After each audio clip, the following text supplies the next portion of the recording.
किशोरी पेडणेकर यांनी निवेदन दिलं। पेडणेकरांच्या निवेदनावर नगरसेवकांनी आक्षेप घेतला। प्रथा पाळायची असेल तर सर्व बाबतीमध्ये पाळा, आधी निवेदन लेखी द्यायला हवं होतं, महापौरांनी म्हटलंय।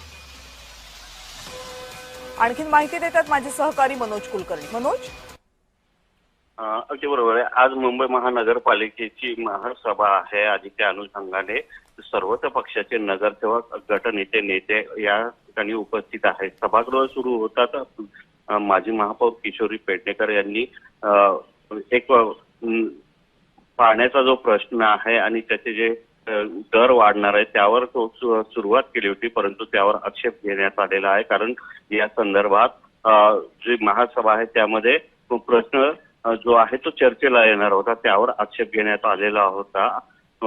त्यातूनच तो गोंधळ झालेला आहे। परंतु महापौरांनी त्यावर मात्र हा प्रश्न चर्चेत येणार आहे त्यामुळे बोलू नाहीये, त्याच चर्चेच्या दरम्यान बोलावं असं सांगितलं होतं। परंतु यावर गोंधळ झाल्यानंतर पुन्हा एकदा बोलण्यास त्यांना संधी दिली होती, परंतु प्रवीण छेडा यांनी आक्षेप घेत या संदर्भात कुठलाही आम्हाला प्रश्न माहिती देण्यात आलेली नाही आहे, त्यामुळे हा प्रश्न घेऊ नये, तरी सुद्धा महापौरांनी त्यांना बोलण्यास संधी दिली। त्याचबरोबर दुसरा एक प्रश्न निर्माण झाला होता आणि त्यावरूनही गोंधळ झाला। असा दोन प्रकारे गोंधळ झालेला आहे। त्यामध्ये पाणी प्रश्नावरून अनेक नगरसेवकांना आपल्या विभागातला प्रश्न मांडायचा होता, परंतु त्यांना बोलता आलं नाही आणि त्यावरूनच ते हरकत घेतली आणि हा गोंधळ झाला होता। परंतु महापौरांनी अर्ध्या तासासाठी हा प्रश्न चर्चेसाठी येणार होता, परंतु आपण जवळपास 1 तासाच्या वर याच्यावर बोललेलो आहे आणि इतरही प्रश्न घ्यायचे असल्यामुळे आपण हा प्रश्न आता जो आहे तो स्थगित करूया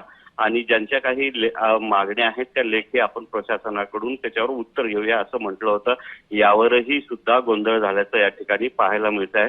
एकंदरीतच फार मोठ्या प्रमाणात या ठिकाणी या सभेदरम्यान गोंधळ झाल्याचं पाहायला मिळते आहे।